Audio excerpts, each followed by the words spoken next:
All right, good morrow, besties. I'm Jess, and I'm your witchy best friend, and I'm back with segment number 4 of Let's Learn How to Read Playing Cards. As I've said before, this is something I've been doing for a very, very, very long time. I absolutely love this method of reading playing cards, and I'm looking at my ace, and I realized I marked the upside down and the top and bottom different. Yeah, whatever. You really, honestly, it doesn't matter. You have to, if you wanted to go through and look at your ace and be like, well, this is the top and this is the bottom, so be it. But I don't care enough. But let's get into it today.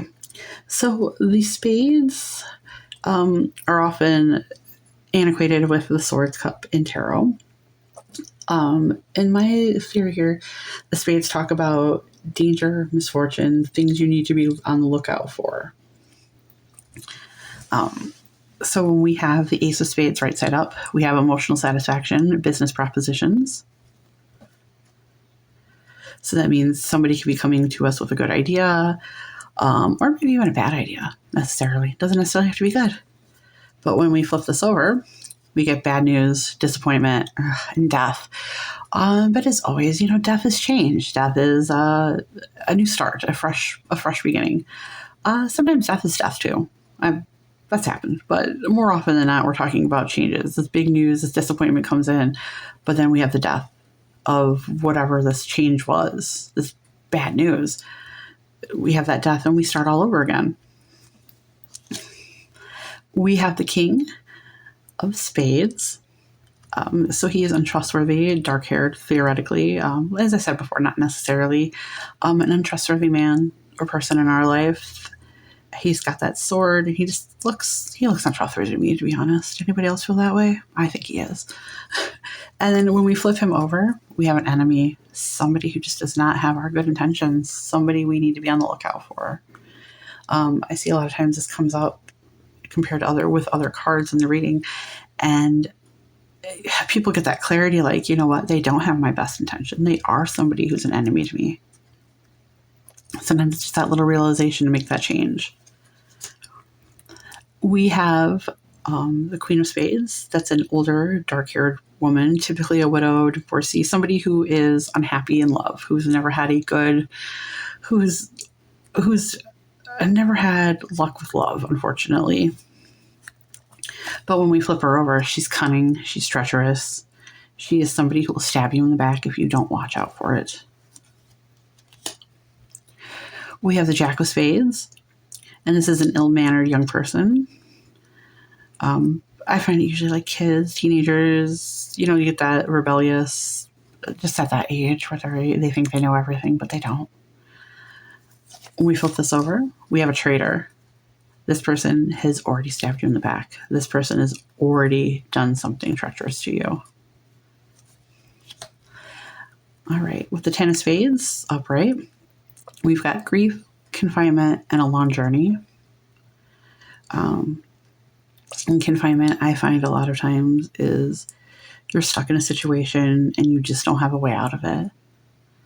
And you need to figure out that long journey to get out of that situation because it's hard. It's tough. You've got to jump through so many hoops to get out of it. The Ten of Spades is reverse. It's illness. Sometimes, maybe it's just me, like you can kind of sense. I always tell people to go check out with their doctor and make sure that everything is working properly, because sometimes this is a sign that you're sick and you're ignoring it. You're not taking care of yourself. You're not doing what you need to do, and you need to do what you do. You need to take care of yourself. The Nine of Spades, when it's right side up, talks about loss, misfortune, failure. When I see this come up with like the business opportunities, the business propositions, it usually signifies to me what you're doing is not going to work out. It's not going to be in your favor. When we flip this over, we have unhappiness for a friend. And that could be just bringing down our whole lives. They could have a lot of drama. They could just be weighing us down. But there's just this something that's attached to us, and they're unhappy, and they make us unhappy too. The Eight of Spades, when we're right side up, is bad news and disappointments. When we flip over, we have quarrels, sorrow, separation, and divorce. And again, not necessarily romantic. You could separate from a job. You could separate from a person, a food, a lifestyle. It doesn't necessarily mean that you're going to divorce your husband or your wife. This is a divorce of something that you have that you no longer need to be attached to. Excuse me. And then our last and final card, the Seven of Spades, talks about new resolution and change of plans. So we can make changes. We're not stuck in this. We can definitely totally change things and how the world works and how we see things. And this means that change is coming. When we flip it over, it's bad advice and faulty planning. So maybe it's time to go back to that drawing board and figure out a better way, a better situation, how to deal with the situation better. Because what you've planned out, it's not working. You need to go back to the drawing board and start again. But so that is the last part of my explaining the cards. If you have any questions or comments, please leave them below.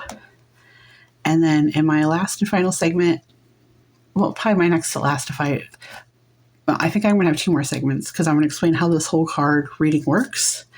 And then I'm going to go through with the relationships of the cards and how, if you have 2 aces, what that means. If you have 2 sevens, or if you have 2 sevens next to each other, the way the cards are set, and if they're next to each other, they mean different things in a reading. It's really not that complicated, I promise. But yeah, thank you so much for joining me for this, and I will see you in the next video. Bye!